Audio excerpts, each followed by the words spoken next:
할렐루야. 오늘도 주일 오후 예배 찬양 예배에 나오신 여러분들을 주님의 이름으로 축복하고 환영합니다.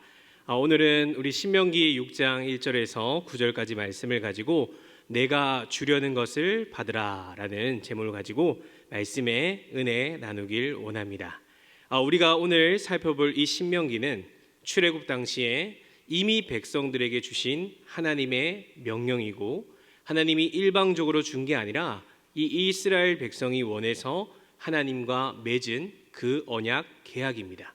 하나님도 백성들에게 너희들이 이렇게 하는 것이 복이다 라고, 이 복을 주고 싶다 라고 말했었고, 이 이스라엘 백성들도 하나님 너무 좋습니다, 우리가 그 약속을 꼭 받겠습니다, 이렇게 맺은 계약이 이 바로 신명기의 내용이라는 것이죠. 그런데 어떻게 됐죠? 부모 세대의 불순종으로 부모 세대들은 광야에서 다 죽었고, 이제 40년이 지나 남아있는 2세대들, 그들을 앞에다가 놓고 처음에 주셨던 그 동일한 약속을 다시 재계약하는 내용이 바로 오늘 우리가 읽은 이 신명기의 내용이라는 것입니다. 정말 모세가 아주 절절한 마음으로 앞에 부모 세대들은 불순종해서 다 실패했다, 그러나 너희들은 그러지 말아라 라고 이야기하면서 이들에게 당부하고 있다라는 것입니다. 그런데 여러분, 지금 이 하나님이 이스라엘 백성들에게 이렇게 살아야 복이 된다라고 하신 그 말씀은, 그 말씀대로 사는 것은 복을 받냐 안 받느냐 그러한 문제가 아니라 죽느냐 아니면 사느냐라고 하는 그러한 문제였습니다. 그러니까 하나님이 너희들이 약속을 안 지키면 내가 너희를 괴롭힐 거다, 내가 너를 혼낼 거다 하고 있는 게 아니고, 지금 너가 큰일이 나게 될 건데 내가 주는 것을 받아야만 너희들이 살 수 있고, 내가 주는 것을 받는 것이 너에게 가장 큰 복이다 라고 얘기를 하고 있는 것이죠. 왜냐하면 지금 백성들이 들어갈 이 가나안 땅이 어떤 곳입니까? 정말로 기골이 장성한 그러한 군사들과 사람들이 있는 나라였기 때문입니다. 다양한 우상들이 숨겨져 있어서 하나님을 반하는 그 우상을 섬기는 나라였고, 무기를 보나 힘으로 보나 이 이스라엘 백성들이 그들과 전쟁해서 살 수 있는 방법이 하나도 없었기 때문입니다. 우리가 이미 이 뒤의 내용을 알고 있지만, 여호수아가 모세의 뒤를 이어서 백성들을 이끌었을 때 순종하고 죄를 짓는 그러한 반복된 모습을 보이다가 여호수아가 죽은 뒤부터 다시 이 백성들이 죄된 길로 돌아간 그 백성들의 모습을 우리는 너무나 잘 알고 있습니다. 하나님의 말씀에 불순종한 백성들이 다시 되어버린 것이죠. 그렇다면 여기에 앉아있는 여러분들은 어떻습니까? 하나님은 우리에게 늘 말씀하십니다.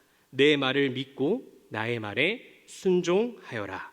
내 말을 듣고 행할 때 그것이 너에게 가장 좋은 길이고 복이 된다. 그러나 우리는 하나님을 믿는다라고 내가 고백하면서도, 교회에 다니면서도 정작 하나님의 말씀과는 다른 삶을 살고 있을 때가 생각보다 너무 많다라는 것입니다. 우리가 외국을 간다고 한번 가정해 봅시다. 여러분, 아무 나라에 가고 싶다면 어느 나라에 가고 싶습니까?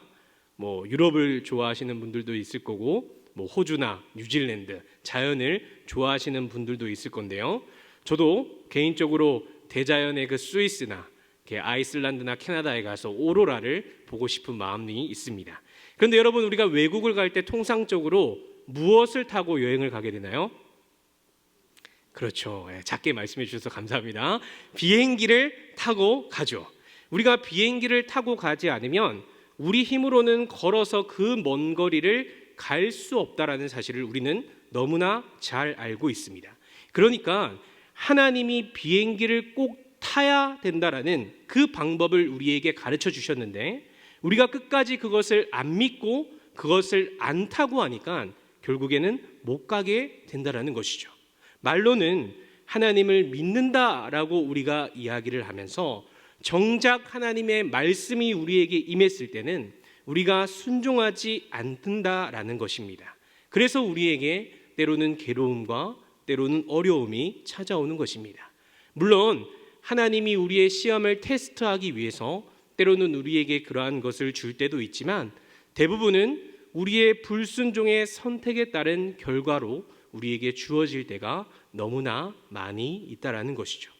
여러분, 성경을 보면 성경이 보여주고 있는 이 모든 기록들에 대한 테마가 등장합니다.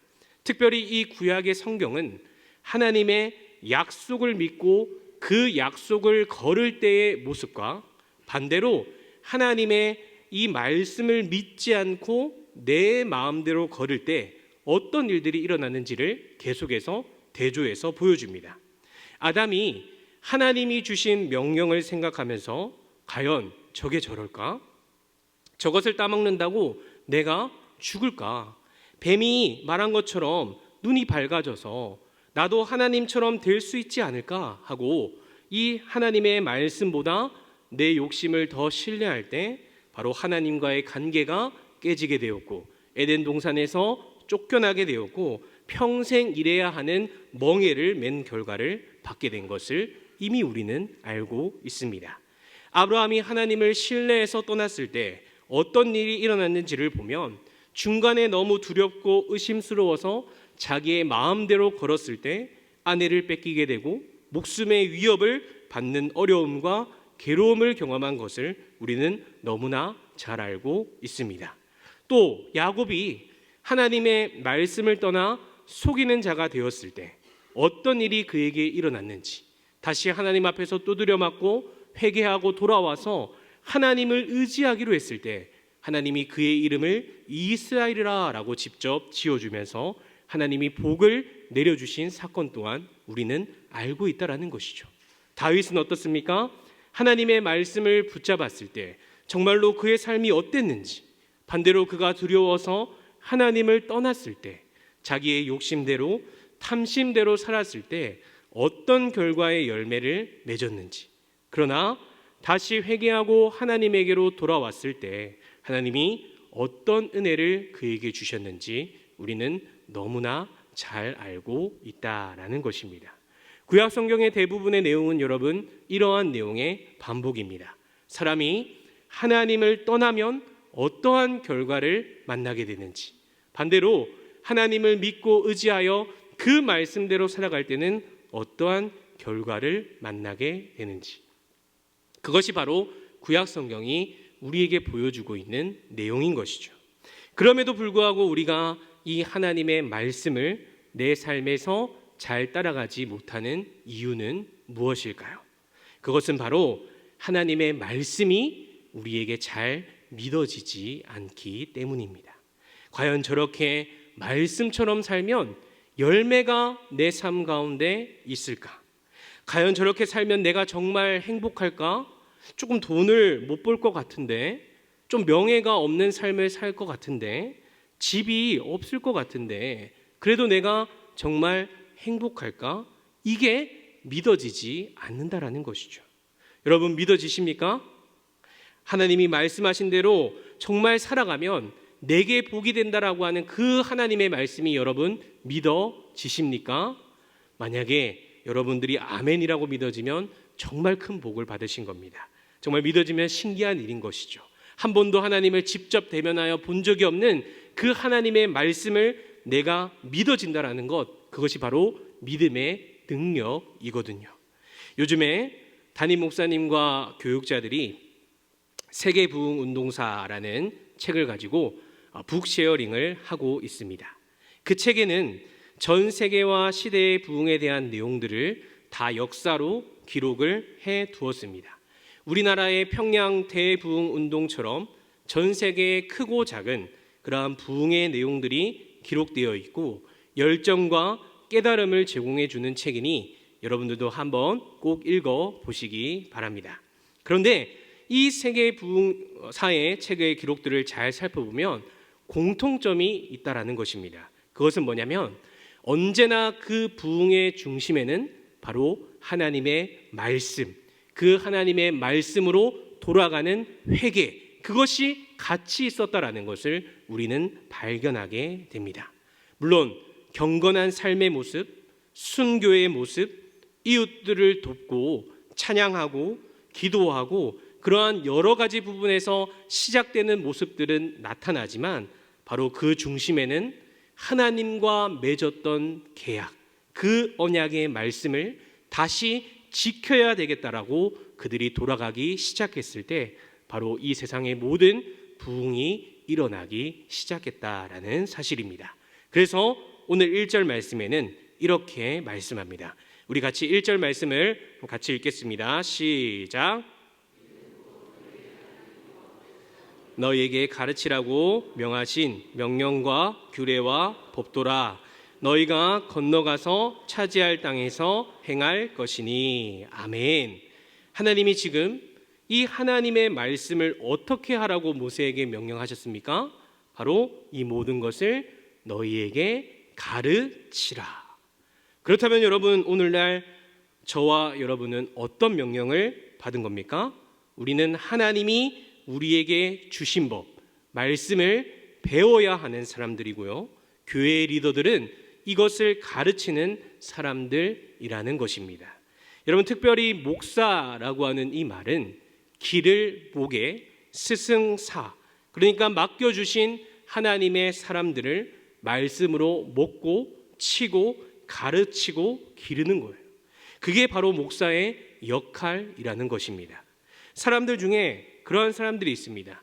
왜 목사님 맨날 말씀 왜 말씀을 이렇게 강조합니까? 이렇게 말하는 사람들이 있죠. 그런데 바로 말씀을 가르치라고 목사를 세웠기 때문에 계속해서 가르친다라는 것입니다. 그것이 하나님의 명령이기 때문에 계속해서 말씀을 듣자, 말씀을 보자, 말씀을 암송하자, 말씀을 묵상하자라고 강조한다라는 것입니다. 여러분, 나아가서 그러면 이 말씀을 가르치는 이유가 여러분 무엇일까요?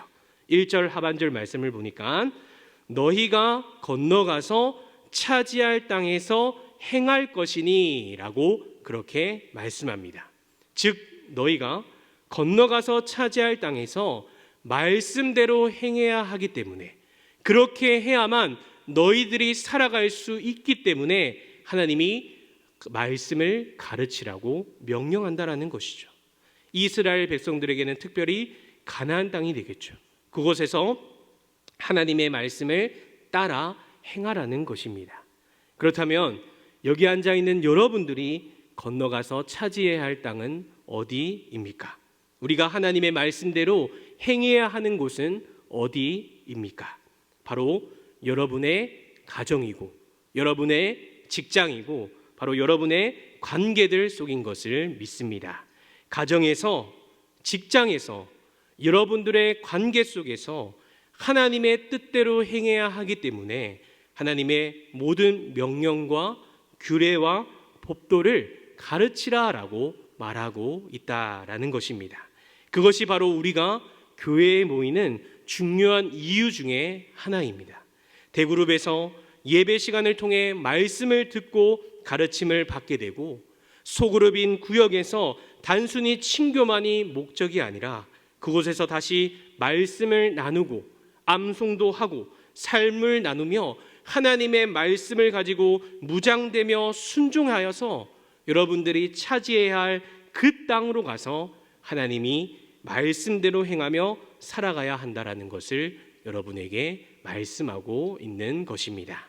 그리고 그렇게 했을 때 어떤 것을 하나님이 우리들에게 주시는가, 그것이 2절에서 나와 있는데요, 우리 2절 말씀 한번 큰 목소리를 같이 읽겠습니다. 시작.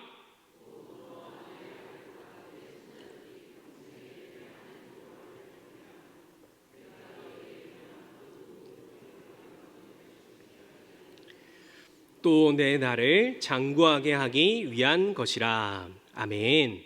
말씀을 보니까 차지할 땅에서 하나님의 말씀대로 행해야 하는 이유 3가지를 특별히 보여주고 있습니다. 첫 번째로는 바로 내 아들과 손자들이 평생에 하나님을 경외하게 될 것이다.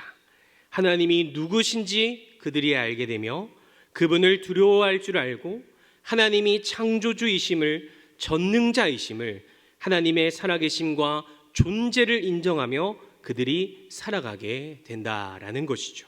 두 번째로는 모든 명령과 규례와 명령을 지키게 하기 위함이다.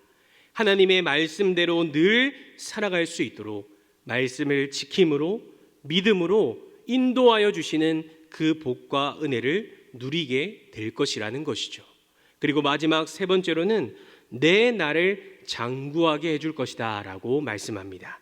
단순히 오랫동안 사는 그러한 인생으로 만들어주겠다라는 그런 말이 아니라 바로 세상이 줄 수 없는 평안함과 평탄함의 은혜로 평생을 살아가게 된다라는 것입니다. 결론적으로 여러분, 이 하나님의 말씀을 지키라는 것은 결국 누구를 잘 되라고 하나님이 말씀하는 것입니까? 그렇죠. 바로 나 잘 되라고 하나님이 말씀한다라는 것입니다.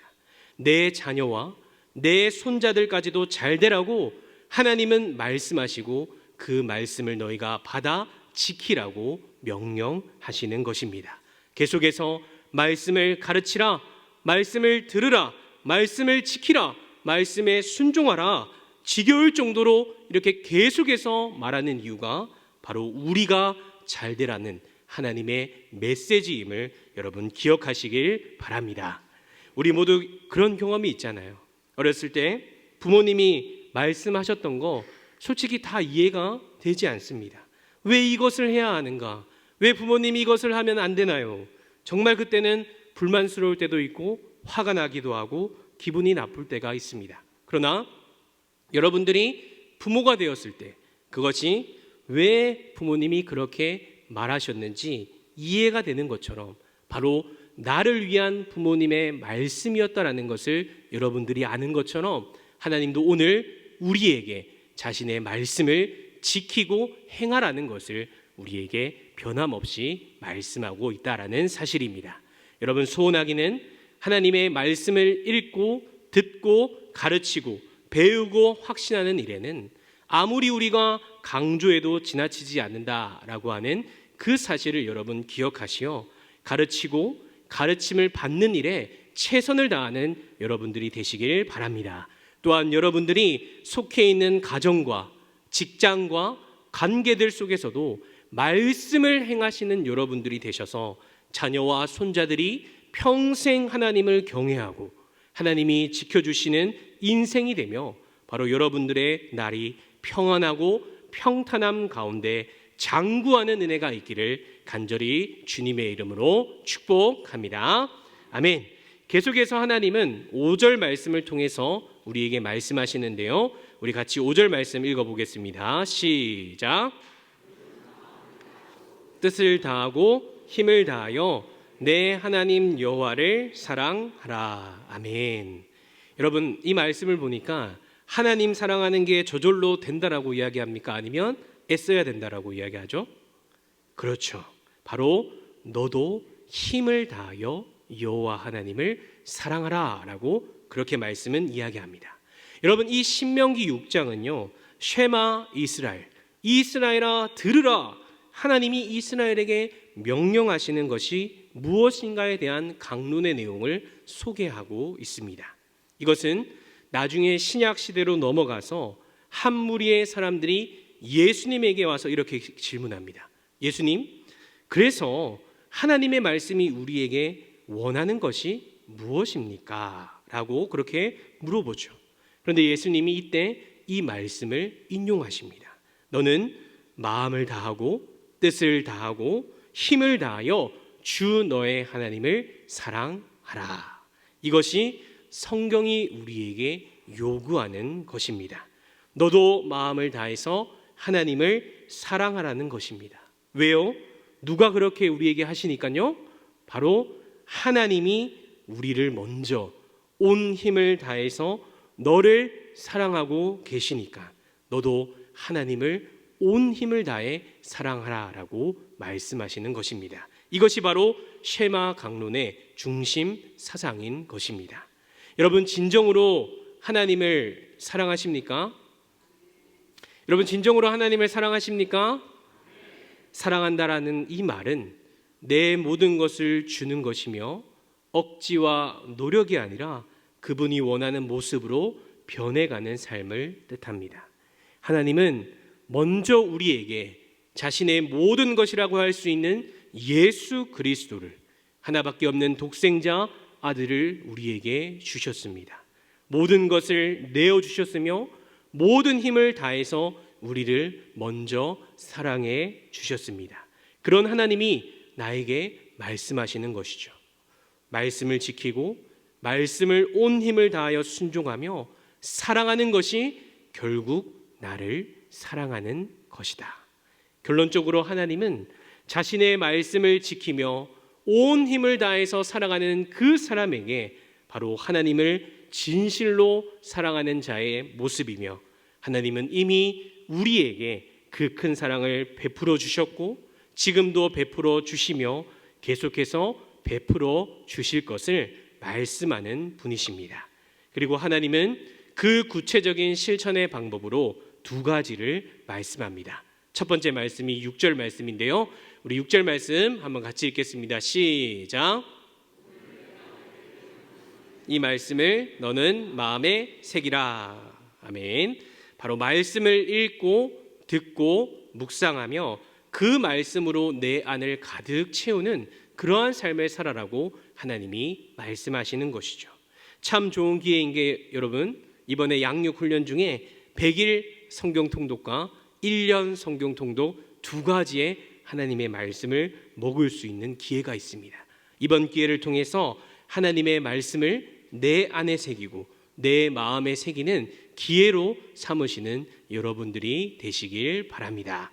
두 번째로는 7절에서 9절 말씀인데요, 우리 이 말씀도 한번 같이 읽어보도록 하겠습니다. 시작. 내 자녀에게 부지런히 가르치며 집에 앉았을 때든지 길을 갈 때든지 누워 있을 때든지 일어날 때든지 이 말씀을 강론할 것이며 너는 또 그것을 내 손목에 매어 기호를 삼으며 내 미간에 붙여 표로 삼고 또 내 집 문설주와 바깥문에 기록할지니라. 아멘. 말씀은 늘 어떤 상황 가운데서, 환경 가운데서도 너의 자녀들에게 부지런히 이 말씀을 가르치라라고 이야기합니다. 저에게 여러분 사랑하는 조카가 2명이 있는데요, 2명 다 딸입니다. 사진을 보시면 첫 번째는 진주라고 하는 친구이고 둘째는 기쁨이라고 하는 친구입니다. 참 예쁘죠? 네, 그런데 이 조카들이 지금은 이제 가정 예배를, 형님네 부부 이제 가정 예배를 잘 드리고 있습니다. 그런데 이들이 처음에 여러분 잘 드렸을까요? 힘들어했을까요? 무진장 힘들어했습니다. 막 울고 졸리다고 떼쓰고 배가 아프다고 하고 아주 연기 대상을 받을 만한 그러한 친구들이었습니다. 그러나 지금은 너무나 잘 가정 예배를 드리고 있다라는 그러한 이야기를 듣게 되었습니다.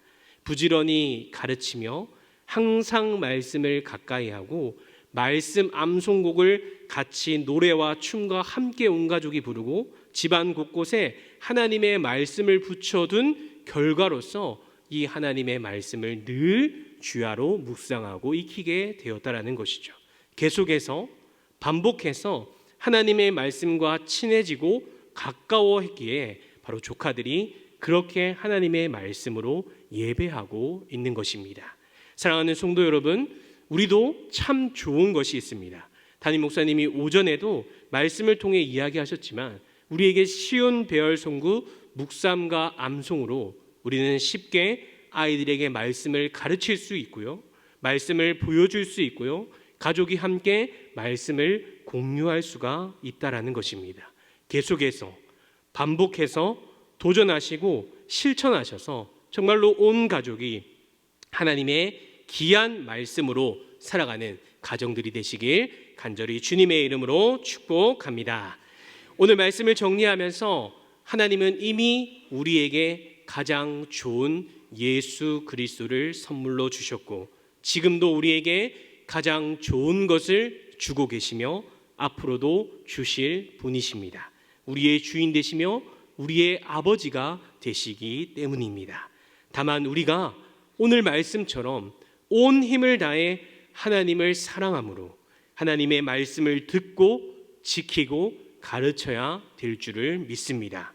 그리고 또한 그 하나님의 말씀을 내가 하나님을 믿노라 하면서도 나의 삶은 하나님과 말씀과 전혀 무관한 그러한 삶을 살아가는 것이 아니라 정말로 나의 삶이 예배가 되고 나의 삶이 하나님의 말씀이 되어서 이미 우리에게 주셨고 앞으로도 풍성히 부어주실 그 하늘의 신령한 복과 땅의 기름진 복을 충만히 받으며 살아가시는 저와 여러분들이 되시길 축복합니다. 시작은 어렵지만 정말로 시작은 반이라는 말씀이 있듯이 우리가 하루에 한 구절 말씀이라도 그 말씀대로 살아보고 행해봤을 때 하나님이 그날 하루를 어떻게 책임져 주시는지 그 하루의 경험을 늘 경험하며 살아가시는 여러분들이 되시길 바랍니다.